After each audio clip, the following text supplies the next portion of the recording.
Hi there. This video is a short video I made a few months back when the IKCs in Dublin were cancelled due to the current pandemic through the world. So I've put it here on YouTube for you guys to have a look at.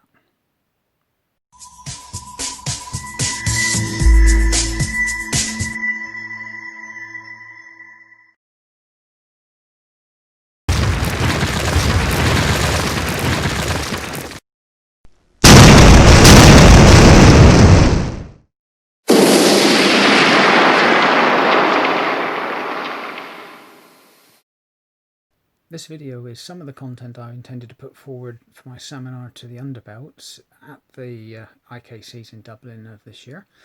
But like I said, unfortunately the IKCs was cancelled due to the worldwide pandemic. But the good thing is that the IKCs will actually be running again in November, on November the 14th, but it'll be a virtual competition. So this means that no matter where you are in the world, you can have a go. All you have to do is follow the link that I will include in the description of this video and register online and put forward your video for judging, and who knows, you could walk away with first place. So, you know, have a go. It'll be good fun, and you'll be supporting Kenpo International, and you'll also be supporting our Irish family, Ward Kenpo, over there in Dublin. So have a go and also enjoy the video. Thanks very much. Okay, so what I'm going to cover today is basics of the stances. My students quite often say that when they have a lesson with me, they come away thinking more than they physically worked, which is the way a lot of the time I like it. So hopefully this seminar here is going to give you a little bit to think about. Alright, so we're going to ask ourselves about the horse stance. Has it any real use? What is it there to teach us? Is it there just to allow us to work on our upper body and forget our lower half? Or does it have a purpose it's serving at the same time? Alright, so let's start right at the bottom. Okay, so this seminar was going to be attached to stance set 1, but we're just going to do it on the stances themselves. Okay, so starting with the horse stance, how do we get into it? Well, most people know that the general way is to tailor it to our own body makeup, and we do this by turning our weight onto the balls of our feet and throwing our heels out as far as they can go. Then we throw our toes out as far as they can go, and then we throw our heels out again. And this generally picks up the horse stance, which is suitable to our own body makeup. Now then, in this horse stance, how many horse stances can we actually achieve? Well, obviously the first one is what we call the meditating horse stance, when we're preparing for our lesson. So we start to maybe think about what we're about to do, breathe and centre ourselves, and at the end of the class think about what we've learned and then take it away with us. So this is what we call the meditating horse stance, which would be number 1. Okay, then we bring our hands back to here, and this is the training horse stance. Now I'm not telling you how to suck eggs if you're a higher rank, I'm just going over the basics. This is mainly, like I said, for the lower ranks as well. I haven't moved my feet yet, okay, I'm still in the same stance. Okay, so from meditating to training. Now this is what is termed as a two-dimensional stance. Okay, it has height and it has width, but it basically has no depth. All right, because my feet are in line, my toes are on a straight line running between 3 and 9, so I have effectively no depth. It's a two-dimensional stance. Okay, so from the two-dimensional meditating, two-dimensional training, we can now change our movement to here and change my attention. This time I'm changing my attention to my 9 o'clock, and I'm in what would be termed a fighting horse stance, a left fighting horse stance, and then I can obviously do this side, a right fighting horse stance. So there we have 2 more horse stances. Okay, this left fighting horse stance is a two-dimensional stance itself, but the dimensions have changed because my position of my opponent is here opposed to here. Okay, meditating, we're talking about somebody being in front of us. Training, we're generally visualizing somebody in front of us at 12 o'clock. Now my opponent has moved to this position, so my dimensions have changed. It's still two-dimensional, but it's changed. Now we still have height, but we haven't got the width now. We now have acquired depth. Okay, so a training horse stance here gives us height and width. A fighting horse stance here or here gives us height and depth. Okay, so without moving my feet at all, I've now created 4 different stances. Can I create more stances without altering the base of my body? Well, let's talk about the neutral bow. When we do a neutral bow, I expect as instructors, I'll use this staff to demonstrate the 6 to 12 line. Okay, we spend a lot of the time getting our students into a neutral bow, so they're toe to heel, and then we go down on one knee and we make them make the heel 9 line that goes between 3 and 9, come back up to here, and then allow them to relax into the stance. So this becomes a 3-dimensional stance now, because we've got height, we've got width, which is given us by the toe to heel, and we've got depth, which is given us by our heel knee line, and we can then relax into it with our height comfortably, and that generally gives us our correct dimensions for the stance ourselves. How can I achieve that neutral bow from the horse stance without altering my feet at all? And this is an easier way to teach, in my opinion, student the concept of a neutral bow, and also introduce not just 12, 3, 9 and 6 angles, but the intersecting diagonal angles as well. If I take my staff now and I place it on the floor to my heel, to my toe, and I face this way, without altering my feet, I have now become a left neutral bow, and my feet in relation to my 12 o'clock, which is now roughly about 10 o'clock on the clock as I look at it, I have got my feet on 45-degree angles to my line of attack. So, if I now replace the staff this way, and put my attention this way, this now becomes a right neutral bow, and a right neutral bow, again, has the 3 dimensions, and it's just my position of my opponent has moved to about 2 o'clock this time. Okay, so without altering my stance in any way, keeping the same dimensions I created when I created this horse stance, we've achieved a meditating horse stance, a training horse stance, a left fighting horse stance, a right fighting horse stance, a left neutral bow, and a right neutral bow. That is without moving my feet at all. Okay, so we've just talked about the right neutral bow. Now then, I teach 3 types of neutral bow, okay, and it's all to do with the weight distribution. In this stance here, I'll show you this angle so you can see what I mean. There's our classic neutral bow, okay? 100% of my weight divided equally onto both of my legs. That weight is subdivided on each foot, 25 on the front, 25 on the back of each foot. So 25 and 25 is 50, 50 and 50 is 100. That's the way I divide my weight up in my stance. This is what I term true neutral. If you likened it to a car sitting at traffic lights, you're in a car, you're driving, you're at traffic lights. You've got the car in neutral, so over here we have stick shifts, so over here the gear shift's in neutral, the handbrake's on, my feet are off the pedals, and I'm just sat there with my hands on the steering wheel. Now for me to make the car go, I've got to depress the clutch, engage gear, take my foot off the brake, put it onto the accelerator, depress the accelerator as I release the handbrake, and the car moves forward. It's a lot of work to get the car moving. So being true neutral, I have to adjust a lot of things to give me forward momentum or backward momentum. However, if I go to the next neutral bow I teach, which is called a biased neutral bow, I just allow my weight distribution to go forward slightly. So now, instead of being 25-25 on each foot it's now 30-20. So I've got 30% of the weight of myself on the ball of my feet and 20% on the backs of my feet, on the heels. This allows me to be that little bit more prepared to go forwards or backwards, because humans, we walk off the balls of the feet. We don't walk on our heels. So we walk off the balls of our feet. We run off the balls of our feet. So that's where our control really is. Okay? So with this one, if you likened it to a car again, this time at the traffic lights, I'm in gear already. I've got my handbrake on and I've got my foot covering the accelerator, ready to go. But it's still got some work to do before I can move forward. Okay, so the next one I teach is an engaged neutral. Now with an engaged neutral, my shift goes this way. It's almost like a high close kneel or a high wide kneel. Now, if I go this way, watch my back foot, this is true neutral, this is bias neutral, and this is engaged neutral. Now, I've got, of that 50% of my back foot's weight, I've got all 50% on the ball of my foot and nothing on the heel. I've still got 30% on the front of my foot, on the ball of the foot, my front foot, and 20% on the back of my foot. Now I'm ready to move. Okay, I can go backwards or forwards as I want because I'm engaged, ready to go.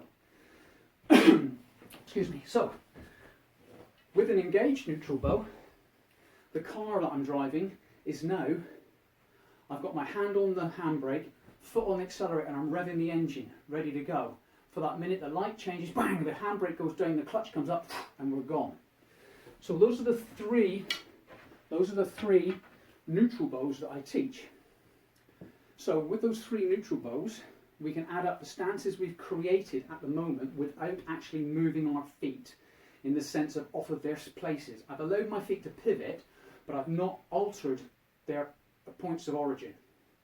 So we have meditating, training, fighting left, fighting right, neutral, neutral true, biased and engaged. So there, and the same off on the right side. So at that point, we've got to 10 stances, okay? Now then, if we add in 2 more stances, which come from not changing the legs whatsoever, we just go this way, down,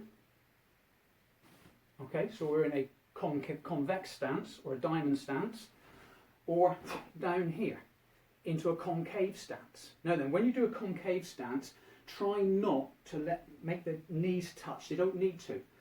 This is generally used in techniques like leap of death, when you're bringing the body up under the chin and you're using this as a brace.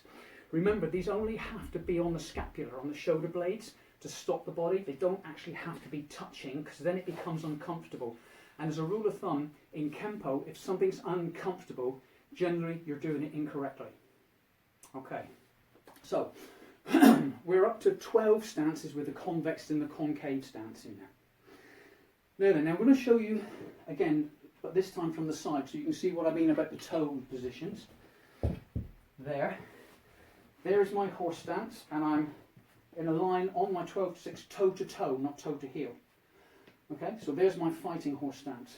There's my meditating horse stance, training horse stance, fighting horse stance, left this case. Now then, I change the angle of that staff. So now that staff has become toe to heel. I've now gone into a left neutral bow, true, biased and engaged. Slight differences, but I look at them as 3 different stances on each side. Okay, so what else can we do from there?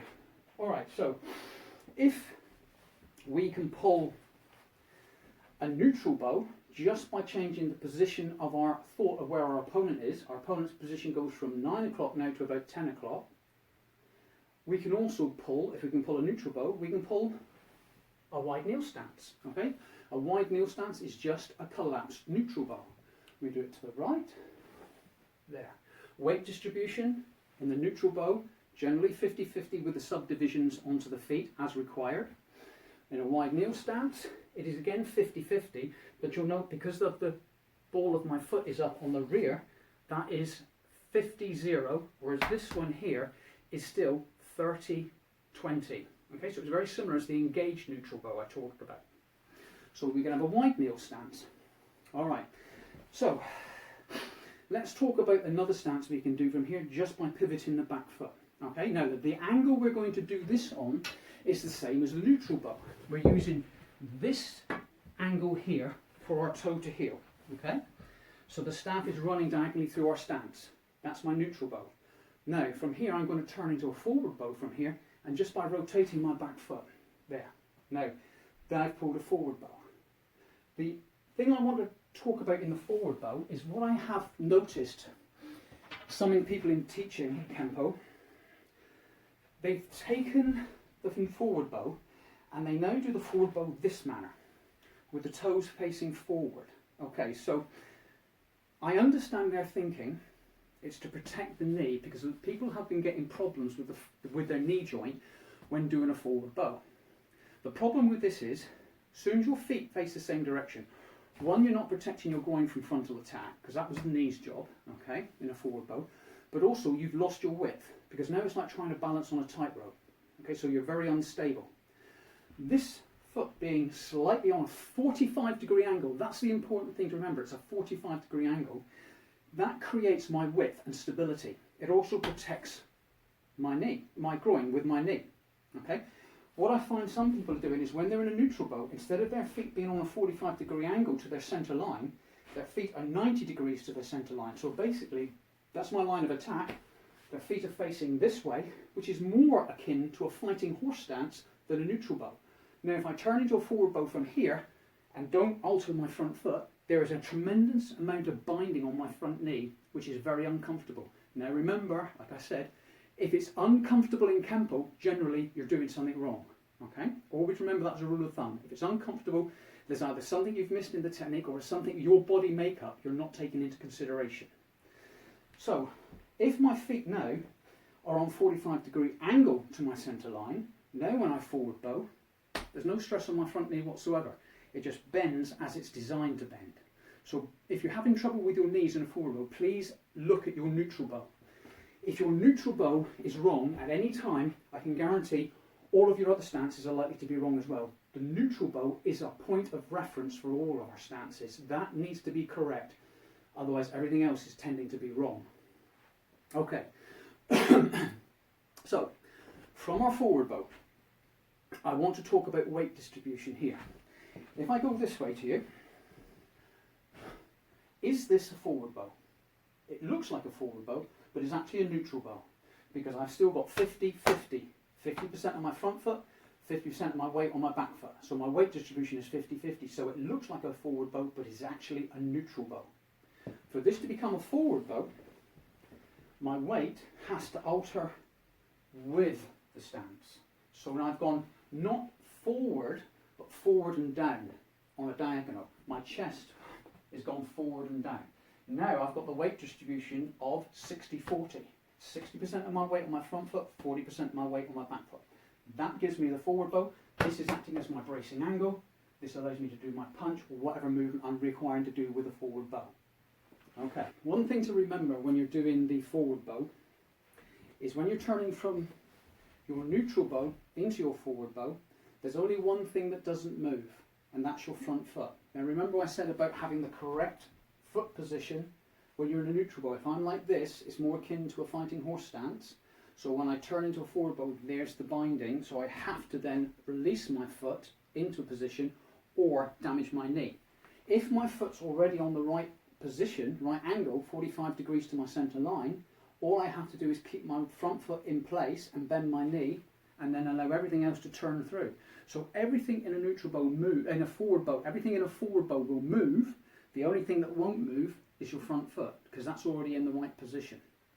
Okay, so let's just now on that same line talk about a reverse bow, which again we can do from the horse stance, keeping it here, okay, and turning our back foot. We can do it from the horse stance, but we have to now release both feet to pivot. If my back foot in a reverse bow, because don't forget, we lean away from our opponent, so if you are my 12 o'clock in my opponent when I do a reverse bow, that's how I move to either strike your groin, avoid an attack, sweep your leg, but you're here as my opponent. If I do it this way, and my back foot, if I'm on the correct angle, I've got toe to heel, my back foot is actually pointing to 8 o'clock. So if I reverse bow here, there's so much binding on that knee, I'll pop my knee if I allow myself to bend any more than it is now. I can really feel it pulling on my outer shin and into my ankle and into my knee. So it's telling me there's going to be damage there. So again, it's uncomfortable. So because it's uncomfortable, do something about it. The thing we do about it is do not allow the feet to remain in place. They both have to rotate. So when I rotate, this is my back foot, I move this way. Both feet rotate. So now my opponent is here, okay? If I do a forward bow, it's there. Reverse bow, forward bow. Reverse bow, forward bow, okay? That's what you have to do when you go to reverse bow from a neutral bow. You have to release both feet and let them turn. So if I'm here in my horse stance, my neutral bow, a line of attack is here, 10 o'clock. My forward bow line of attack is here, 10 o'clock. When I go into my reverse bow, it's the same line of attack. This staff now, use this staff again to show you my line of attack from a reverse bow. Here it is. So this time, when I do my reverse bow from a horse stance, I have to release both feet and turn into my reverse bow, and then my line of attack is down here. This time again to 10 o'clock, because that's where my toe to heel line runs. Okay. So if I now place that so you can see between 12 and 6, it's easy for you to understand. If I was in a horse stance, that's where I would be. Okay. If I step over that line and allow my feet to adjust to the 45-degree angle, this is still a horse stance if I look at the 45-degree angle. But as soon as I look at you, it's a neutral bow. The only thing that's changed is my perspective of where my opponent is. Now from here, I can forward bow. Okay, front foot didn't move. Now I can reverse bow. Back foot and front foot moved into the reverse bow. Okay, so we can still pull a reverse bow from a horse stance. The only stance we haven't talked about now, which we can do from there, is the rear bow. It's a stance that's not used that much in Kenpo anymore, but people still use it in techniques like scraping hoof. It's a good stance. I use it occasionally myself, but it's not taught as much as it used to be. In the schools I've seen, I expect there are people out there who still teach it as part of their syllabus, and so it should be. Okay, so from my horse stance here, all I have to do now is change my angle of my opponent's position, this time to 9 o'clock, and I drop back into rear bow. This time the weight distribution is exactly the same as the reverse bow. We've got 40% on the front foot, 60% on the back foot, so it's a 40-60 weight distribution. Remember, your weight distribution runs off the governing leg that gives you the stance's name. Okay? Alright, so let's just go over some of the stances we've done, plus a few others, and I'll explain things about dimensions for you. So, if we go to the first stance in the stance set, which is the attention stance, this is what's termed as a one-dimensional stance. It has height only. It has no real width and it has no real depth because our feet are together and we're in a narrow stance. This is akin to a crane stance, which is also a one-legged, which is a one-dimensional stance. The one-legged crane stance is a one-dimensional stance. Now remember, the crane stance in this case is a left crane stance because it gets its name from the leg I'm standing on. So the weight distribution here is 100-0. Okay. Horse stance we talked about here, 50-50. Meditating, training, fighting left, fighting right. Then we have our neutral bow. We have the three: true neutral, bias neutral, engaged neutral. Then we can go from there, we go into, from a neutral bow, we can go to a wide kneel stance. From the wide kneel stance we come back up, we can go to a forward bow. Then we can drop to a close kneel stance and come back up. We can go to a reverse bow. Then we can also go into a rear bow. And those are all from the horse stance, without changing the dimensions in our stance that much. Now then, when I talk about the stance that needs to be correct so others are correct, we talk about the neutral bow because that is the general stance we use most of all. Okay, it's like an inward block being a point of reference because we use the inward block more than we do most any other block. So if you think about the inward block, like some of you may saw my little bit on 5-star block set, the inward block is useful in the sense that it's where all the other blocks can stem off of. The same with the neutral bow, because it is the most used stance, we need to be able to work all our stances from there. Although we can find a neutral bow quite happily from a horse stance, when we're training we need to be getting this neutral bow correct. Okay? The horse stance just allows you to understand and realise the angle your feet should be on in relation to your line of attack. If my feet, in this case my line of attack is 6 and 12, so my feet need to be on an angle which is diagonal to the 12 o'clock line. This will help you in techniques, in forms like short form 2, long form 2, and certain movements in long form 4. It's very apt to use this idea as well. So look at short form 2 to begin with, and look at the position of your feet in relation to the angle you're being attacked from. So if you're being attacked or defended from 12 o'clock, your feet should be on a neutral bow towards the diagonals. But if you're being attacked from the diagonals, your feet need to be on parallel lines towards 12 o'clock. Okay, so that's the neutral bow. Then we've talked about the wide kneel, the forward bow, the close kneel, the reverse bow, and the last one we did all together was the rear bow. Okay.